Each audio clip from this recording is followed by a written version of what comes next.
Nakakita ka na ba ng kakaibang dahon sa inyong ulam na sinigang? Ito marahil ang dahon ng libas. Subalit gaano mo nga ba kakilala ang dahong ito? At batid mo ba na maging ang puno nito ay napakahalaga pala? Hello, what's up? Your best here. Sa videong ito ay kilalanin ang isa na namang halamang puno na sadyang native dito sa atin sa Pilipinas. Subalit hindi lahat ay nakababatid kung papaano nga ba ito gagamitin. Ang punong kahoy na tinatawag na libas o Spondias piñata. Pero bago tayo magpatuloy, kung bago ka pa lamang dito sa ating channel, ay huwag mong kalimutan na pindutin ang subscribe button at ang notification bell at mag-follow na rin sa ating Facebook page upang lagi kang updated sa aking mga bagong uploads.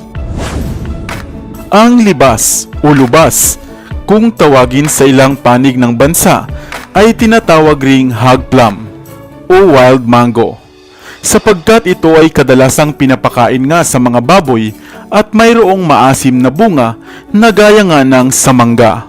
Subalit nakilala lamang natin ang libas dahil sa mga dahon nito na kadalasan ngang ginagamit na pang-asim sa mga sinigang, sinanglay o laing, mapalutong karne man o kaya naman ay isda. Sapagkat mayroon itong mga dahon na maasim na maaari mo ngang kainin, lalo na nga ang mga bata nitong dahon.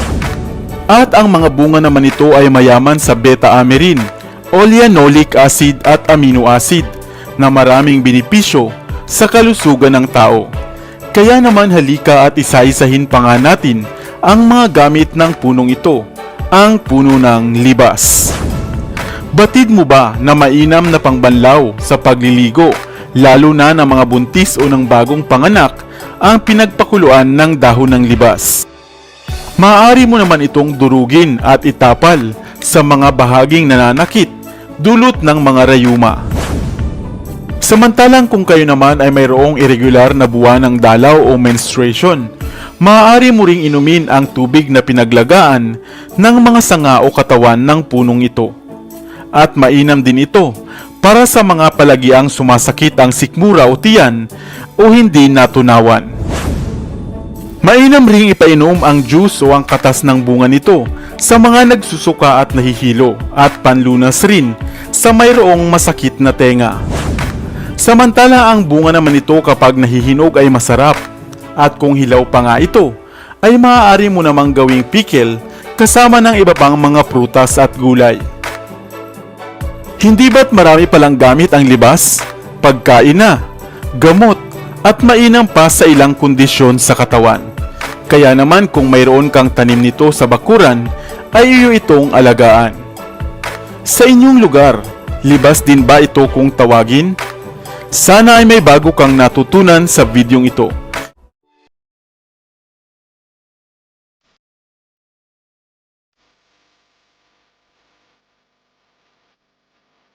Pamilyar ka rin ba sa prutas na ito?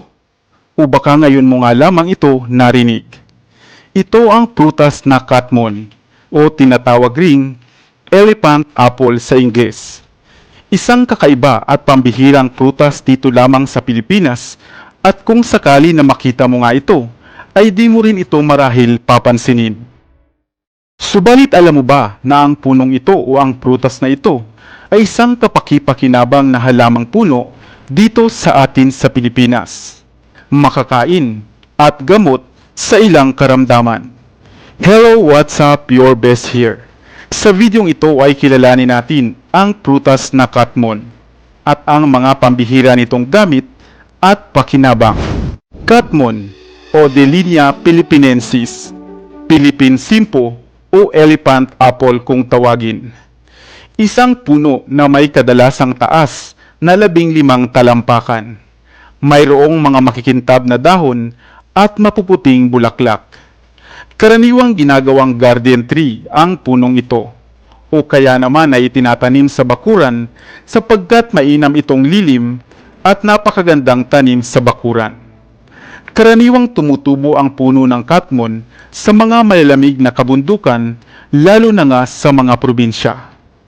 Alam mo ba na ang punong ito ay na-feature na nga sa ating Philippine 25 centavo coin noong 2017 bilang bahagi ng New Generation Currency Coin Series ng Pilipinas. Ang punong ito rin ay kadalasang ginagamit sa paggawa ng mga muebles dahil sa kalidad nitong kahoy at ang dagta naman nito ay ginagamit bilang dye upang kulay sa mga tela. Subalit ang espesyal na bahagi ng punong ito ay ang kanyang bunga. Isang malamang mga hibla o pulp na maayos na nakasalangsan at nababalot ng animoy mga sepals o mga sariwang dahon. Ito ay kadalasang kulay berde, maasim, at may lasang maihahalin tulad nga sa green apple. Kadalasan itong ginagamit sa paggawa ng mga jam, sauces, at mga sangkap bilang alternatibo sa pang-asim sa sinigang na isda. Ang katas nito ay mainam ring iniinom bilang panlunas sa mayroong mga ubo. Haluan lamang ito ng konting asukal o di kaya naman ay honey. Batid mo rin ba na mahusay rin ito bilang panlinis o bilang pampakintab ng inyong mga buhok? Ayon nga sa pag-aaral, ang prutas na ito ay nagtataglay ng mga anti-leukemia at antioxidant properties. Kaya naman, mainam itong panlaban sa mga sakit-sakit sa katawan at upang maging masigla ang ating mga balat. Hindi ba't napakahusay pala ng puno ng katmon? Isang puno dito sa atin na masasabing maraming gamit at maitutulong sa atin. Marapat lamang nabatid natin ito upang ating bigyan ng pansin at huwag basta-basta putulin. Sa inyong probinsya, mayroon pa bang mga puno ng katmon? Ikaw, nakatikim ka na rin ba nito? Sana ay may bago kang natutunan sa videong ito. Iwan ka naman ng comment sa comment section sa ibaba. I-like at i-share mo na rin para naman sa kaalaman ng iba. Dito na sa Best TV, tayo ay matuto. Utak mapuno ng bagong kaalaman. Dito na sa Best TV, tayo ay lumibot. Lihim na mundo ay ating matuklasan. Dito yan sa Best TV. Dito yan sa Best TV. Dito yan sa Best TV. Sapagkat ang mga laki may alam. Dito yan sa Best Tara TV. bes, sabay-sabay tayo na matuto. Pagkat dito sa mundo lamang ang siyang marunong. Ating utak salina ng panibagong dunong. Mga bagay na sa buhay ay makakatulong. Mga sikretong